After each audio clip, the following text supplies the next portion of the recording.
So, hey buds, how you doing? Yeah, I'm at home. So, got some irons in. One to do a mechanical one. It's a Lucky iron. It's an absolute beaut. It's gorgeous. I don't know if I've shown you it yet. Hang on.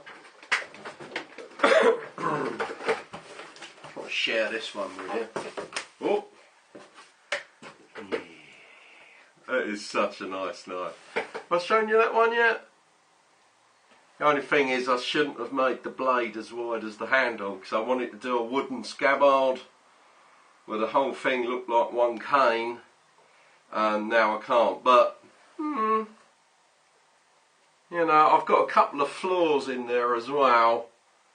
I don't know if it's where the pattern welding didn't take, or maybe the flux didn't set in as I really wanted it to. But hey man, you know, not bad. Not bad at all. Next one will be perfect. It'll be a proper Zataichi. Yeah, for those that know. Watch some tosser now pop up with some stupid comment because he's not getting what I'm saying.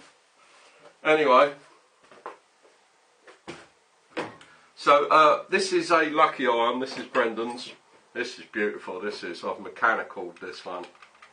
Look at that for a mechanical, man. It's absolutely lovely. But this is a Lucky iron body, and it's gorgeous, man. It's bolt out the back here, or you can remove the whole fire chamber. This was one I've done quite a long way ago, and I milled all this out here. I thought the guy who got it from me was going to have this reanodised, but he's gone for this whole black and silver stress look. That would have looked good anodised, but there you go. Anyway, all you do is you undo this one screw here, drop off the banjo, and this whole fire chamber comes back. It's not screwed to the breech, it's like a push fit, and the two bolts here hold it in place and keep it locked so it's airtight. It's really, really clever. Lucky Paintball at their height, there's some really, really clever ideas, and I see those ideas coming round and round and round, produced by other people, but Lucky really were the originators of some really, really clever iron stuff. Anyway, this is really nice. This is an absolute joy to shoot. We've been out the back today shooting tin cans. I mean, you would do, wouldn't you? I just really love shooting this. Sorry, Mr. B, but I just, you know, I've got to hold on to this for a bit longer. Anyway, so Mr. B's also got a second iron, which he wasn't too sure he wanted to do. He just wanted it serviced. Anyway, so we started servicing it straight away. As with all classical irons, the standard board won't power up at all. Put your battery on it, hit the power, nothing. Right, okay. But Mr. B, he had a black heart in. The black heart was originally in this, I think, or somewhere. Anyway, there was a spare black heart. Now, I've got a really, really weird problem with this, and for the life of me, I can't find out what the problem is. So we're reaching out to see if anybody else has had the same problem. And I've put this through my programming suite, and I've reflashed the board and everything, and it's still got the same problem, and I cannot find out for the life why. And I know it's not anything to do with any of the programs.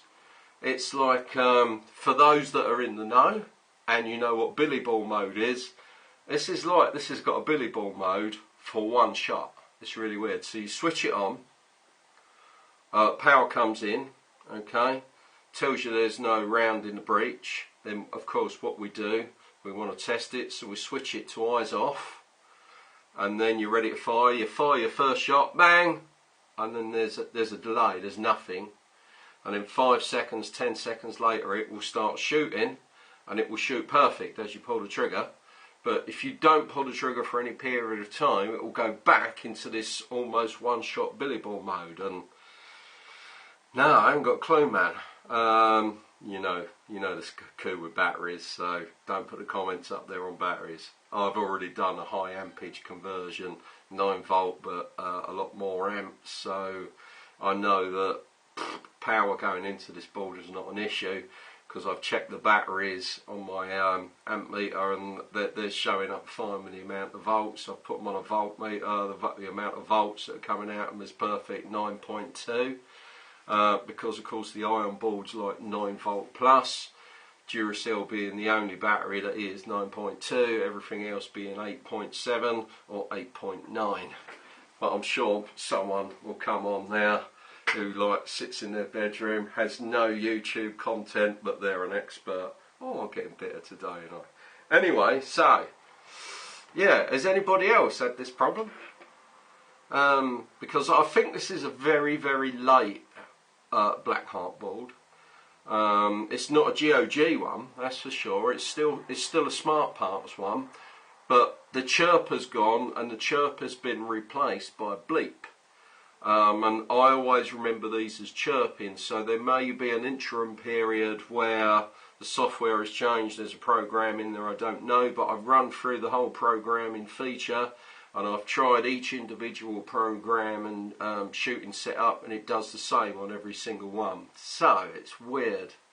So it can't be a build-up of power leading on to a build-up of power, because it works perfectly after that initial shot and gap. But you don't want to go out onto the playing field, you're waiting for your shot, you go bang, you go to string it, and there's nothing. And you're like, and then you're like, what? And then you're doing this, then it suddenly starts shooting again, you've just shot your mate in the butt. Yeah, he's not a sailor. So, yeah, that's a really weird problem. So, our Mr. B's got a virtual board now. I'm so generous, ain't I? Eh? Oh, he's got to pay for it. I'm sorry, Mr. B, what can I do? But while we're on the subject, from my vast library of paintball guns, Mr. B, look what I've got. Send me your Crossman pistol, and I'm sure out of the 2 pistols, we'll make you 1 pistol. I don't think that's going to be a problem. This one, it's a bit slappy. All these things they weren't exceptionally made very well. But I always wanted to get a cylinder for this. I did have a deal with someone for a cylinder. They had one of these and 2 spare cylinders, and I was going to make them a barrel. But with all sort of paintball related things and players, you never hear from them again. I'm not even going there, man. You after 30 years, you get to know the type straight away from a single conversation or even a comment on YouTube. You know exactly what the people are.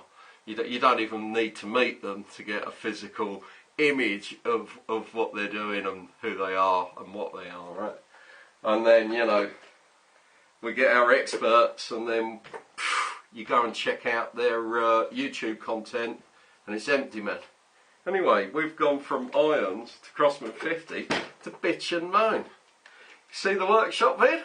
The workshop's coming on, man. I've been up there sealing the concrete floor. Spear room. I'm actually going to put some spears on the wall. Yeah, spears and some English spelling lessons.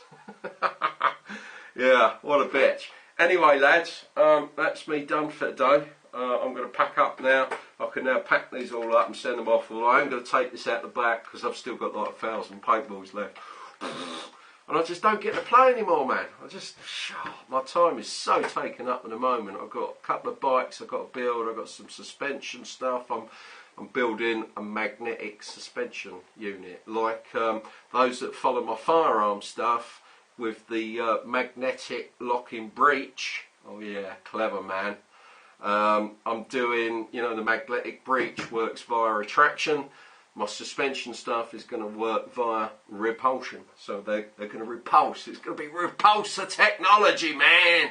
Yeah, watch this. But, you know, that sort of stuff stays under my hat because I don't want to get ripped off again. Well, not ripped off, but, you know, copyright would be nice, wouldn't it? Well, some royalties wouldn't be bad. Penny a unit would do. Anyway, I'll catch you later. You lot. Now then, see you later. Ah!